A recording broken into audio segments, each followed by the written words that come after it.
얼마 전 폴란드에서 친이우파 인물인 도날드 투스크가 새로운 총리로 임명되며 한국과 폴란드의 방산 계약에 이변이 발생할 수 있다는 우려를 받았었는데요.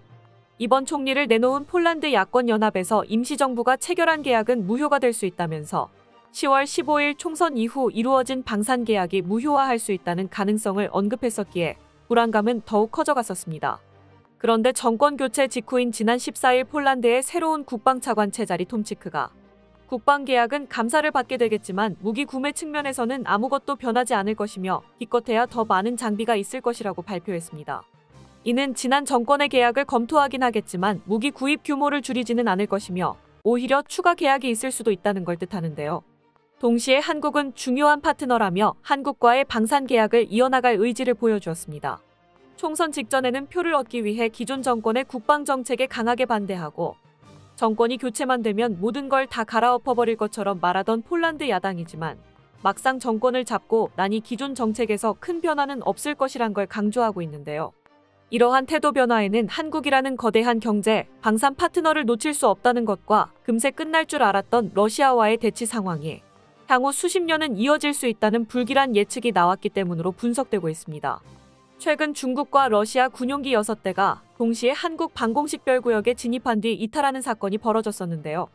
안보 전문 분석가들은 이번 군사 도발이 더욱 단단해진 북중러 연합의 군사적 연계를 보여주었다고 이야기하며 내년에도 북한과 러시아의 위협이 더욱 극대화될 것이라고 예측하고 있습니다. 얼마 전 국내 안보 연구기관인 한국통일연구원에서 내년 3월 러시아 대통령 블라디미르 푸틴의 재선이 확실시되는 가운데 북한과 러시아의 관계가 강화되고 서방에 대한 북러의 핵위협이 극대화될 것이라는 분석을 내놓았는데요. 통일연구원의 현승숙 국제전략연구위원은 내년에는 북한과 러시아 모두가 핵공격 위협을 극대화하면서 미국과 서방에 대한 벼랑 끝 전술을 이어갈 것이라며 지난 11월 러시아의 포괄적 핵실험 금지 조약 탈퇴로 북한과 러시아의 핵위협 가능성이 더욱 높아졌다고 지적했습니다. 유럽 국가들도 이제 한국처럼 언제 머리 위로 핵미사일이 날아올지 모른다는 두려움을 안고 살아야 한다는 것인데요. 이에 최근 유럽에서 진지하게 시작된 논의가 있으니 바로 북핵에 대응하는 한국식 전략, 삼축체계를 유럽에 도입하자는 것입니다. 한국의 삼축체계는 북한의 핵타격 능력을 없애기 위해 선제타격, 미사일 방어, 응징보복 3가지로 이루어진 대응 방안으로 러시아의 핵위협에 대응하기 위해 유럽 국가들 역시 한국을 벤치마킹해야 한다는 논의가 진행되고 있습니다. 특히 미국, 프랑스, 영국처럼 핵무기를 보유하지 않은 유럽 국가들에게 있어 마찬가지로 핵무기가 없는 한국식 핵대응 전략이 해답이 될 수 있다는 기대를 받고 있는데요. 그리고 그 선발주자는 역시 대한민국의 최대 방산 파트너 폴란드가 될 것 같습니다. 얼마 전 하나오션에서 한국형 삼축체계의 주축 무기라고 할 수 있는 SLBM 탑재가 가능한 국산 잠수함이 폴란드에 선을 보였는데요. 지난 11월 29일 폴란드 수도 바르샤바의 한 호텔에서 진행된 행사에 참석하기 위해 이례적으로 폴란드 언론사 21곳에서 총출동했었다는 소식이 전해졌습니다. 폴란드 주요 매체가 전부 모인 이유는 바로 대한민국 해양방산업체 하나오션에서 개최한 하나오션데이 행사에 참여하기 위해서였는데요. 이날 행사의 주제는 바로 폴란드의 잠수함 현대화 사업, 오르카 프로젝트에 제안할 장보고3 잠수함이었습니다. 폴란드를 위한 장보고3라는 제목으로 시작된 이날 발표에서 하나오션은 현지 기자들을 상대로 한국 잠수함의 우수성과 다른 잠수함 업체들과 비교해 가지는 기술 경쟁력, 폴란드에 줄 수 있는 장기적인 비전을 제안했는데요. 단 하나의 의혹도 남기지 않도록 장보고3의 모든 것을 보여주었고 발표가 끝난 후에도 질의 응답 시간이 3시간이나 이어졌을 정도로 폴란드 기자들이 깊은 관심을 보여주었다고 합니다. 폴란드 해군의 차기 잠수함 도입 사업 오르카 프로젝트의 최종 결정을 6개월 남겨둔 시점에서 하나오션도 총력전에 돌입한 건데요. 현재 오르카 사업의 후보로는 대한민국뿐만 아니라 프랑스, 독일, 스웨덴, 일본 등 여러 국가의 잠수함이 고려되고 있습니다. 하지만 이날 발표 이후 유럽 언론에서는 한국이 오르카 사업을 주도하고 있다는 평가를 내렸는데요. 이날 발표 직후 폴란드 언론에서는 장보고3 잠수함의 3가지 중요한 장점을 꼽았는데요. 첫 번째는 혁신적인 수중 추진 동력 시스템입니다. 장보고3 잠수함은 리튬이온 배터리에 기반한 첨단 공기불 요추진 시스템을 탑재하고 있습니다. 이를 통해 장보고3는 재래식 잠수함의 한계를 넘어 최대 3주 이상 수면 위로 부상하지 않고 기동하는 것이 가능합니다. 두 번째는 SLBM을 포함한 최첨단 무기 시스템입니다. 장보고3는 기존 잠수함에 탑재되는 어뢰와 기뢰뿐만 아니라 수직 발사관에서 현무 탄도미사일과 순항미사일을 운용하는 게 가능합니다. 이는 잠수함의 지상 타격 능력을 원하는 폴란드의 조건에 가장 부합하는 요소이죠. 그리고 마지막 세 번째는 감소된 소음을 통한 극도의 은밀성인데요. 장보고3는 작전 환경이 협소하여 잠수함이 탐지되기 쉬운 서해에서도 은폐를 유지하기 위해 선체 모양을 최적화하고 공동현상이 발생하지 않는 나사를 사용했으며 내부 장비 최적화를 통해 잠수함에서 방출되는 소음을 극한으로 줄이는 데 성공했습니다.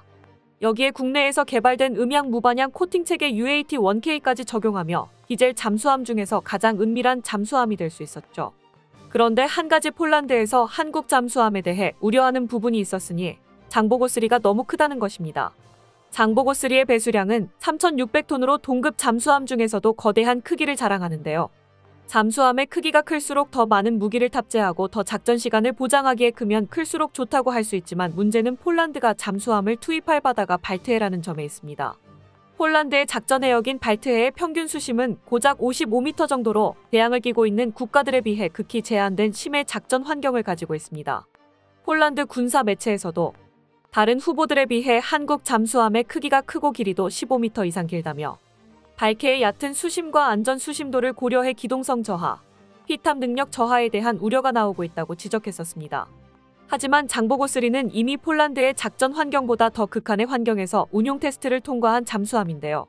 대한민국의 앞바다이자 중국의 위협으로 더욱 전략적 가치가 높아지고 있는 서해. 서해의 평균 수심은 발트해보다도 얕은 46m의 최대 수심도 110m 밖에 되지 않습니다. 여기에 극심한 조수간만 차이와 강한 물살로 잠수함을 운용하기엔 최악의 환경이라고 할 수 있지만 대한민국 해군은 이 서해에서 지난 30년 동안 무사고를 기록해왔습니다. 이번 행사에 참여한 폴란드 기자들도 장보고3가 이미 대한민국에서 실전 운용되며 그 성능이 검증된 잠수함이라는 점을 강조해서 보도했죠. 발트해에서 운용 가능한 최대 크기의 잠수함이라고 할 수 있는 장보고3는 큰 배수량에 기반한 강력한 무장을 탑재하고 있습니다. 폴란드에서는 이러한 장보고3를 통해 한국형 삼축 체계를 폴란드에 그대로 옮겨오는 것을 고려하고 있는데요. 이미 폴란드는 한국형 삼축 체계 중 응징보복의 핵심인 K9 자주포와 천무 다연장 로켓을 대량으로 도입한 상황입니다. 여기에 각종 순항미사일과 탄도미사일까지 발사 가능한 잠수함을 통해 러시아가 핵을 사용하기 전 발사 지점을 타격하는 킬체인까지 구축할 계획이죠. 미리 계획이라도 하고 만든 것처럼 장보고3 잠수함은 폴란드에서 원하는 모든 조건들을 충족하고 있는 모습을 보여주고 있습니다. 아무리 보아도 폴란드가 원하는 조건을 충족시켜줄 수 있는 나라가 한국밖에 보이지 않는 상황이니 곧바로 한국을 쳐낼 것처럼 말하던 폴란드 야당에서도 머뭇거릴 수밖에 없어졌는데요. 여기에 한국은 폴란드가 절대 거절하지 못할 포석을 쌓아 올리고 있습니다. 하나오션은 단순히 잠수함뿐만 아니라 폴란드 해군의 잠수함 운용을 위한 포괄적인 승무원 훈련을 제공하고 유지보수 및 수리를 위한 MRO 센터를 건립할 계획까지 공개했습니다. 어떤 무기를 도입하는 것도 중요하지만 그보다 더 중요한 것은 도입한 무기를 어떻게 운용할 것인가죠. 폴란드는 지난 1980년 당시 소련에서 킬로급 한 척을 도입했고 이후 노르웨이에서 코벤급 4척을 도입해 총 5척의 디젤 잠수함을 도입해 운용해 왔었습니다.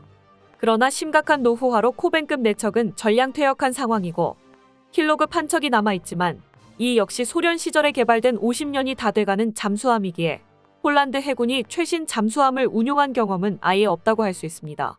그렇기에 한국은 잠수함과 더불어 지난 수십 년간 잠수함을 운용해온 대한민국 해군의 노하우를 함께 전수해주겠다고 제안한 것인데요.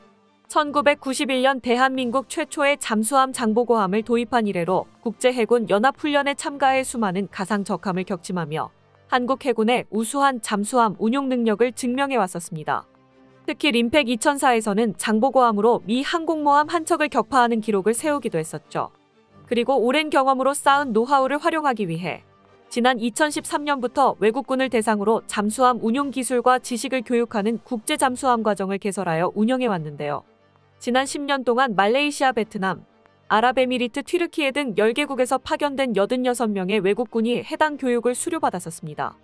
이처럼 단순히 운용을 넘어 국제적으로 인정받는 교육 커리큘럼을 가지고 있을 정도로 잠수함 운용 능력을 인정받고 있는 대한민국이기에 폴란드에 자신감 있게 제안할 수 있었던 것인데요. 폴란드에서도 FA-50K9, K2 천무 등 앞서 도입한 한국 무기들을 운용하기 위해 한국에서 교육받으며 군사 선진국다운 체계적인 커리큘럼에 깊은 감명을 받았었기에 이러한 교육과정 역시 한국 방산의 큰 장점이라고 받아들이고 있습니다. 오늘날 세계에서도 손꼽히는 잠수함 강국으로 부상한 대한민국이지만 여기까지 도달하기 위해 수많은 이들의 보이지 않는 노력이 있었습니다. 과거 잠수함 기술을 배우기 위해 한국 기술진들이 독일로 파견 나갔을 당시에 독일 기술자들은 한국 사람들에게 우리 좀 그만 괴롭히라고 진절머리를 쳤다고 하는데요. 배운 기술을 이해할 때까지 묻고 또 물어보면서 독일 기술진들을 가장 귀찮게 하고 가장 밤늦게까지 일해서 전기도 가장 많이 쓰며 한국 사람들은 정말 독하다고 근면함으로 유명한 독일 기술자들마저 질리게 만들었다고 합니다.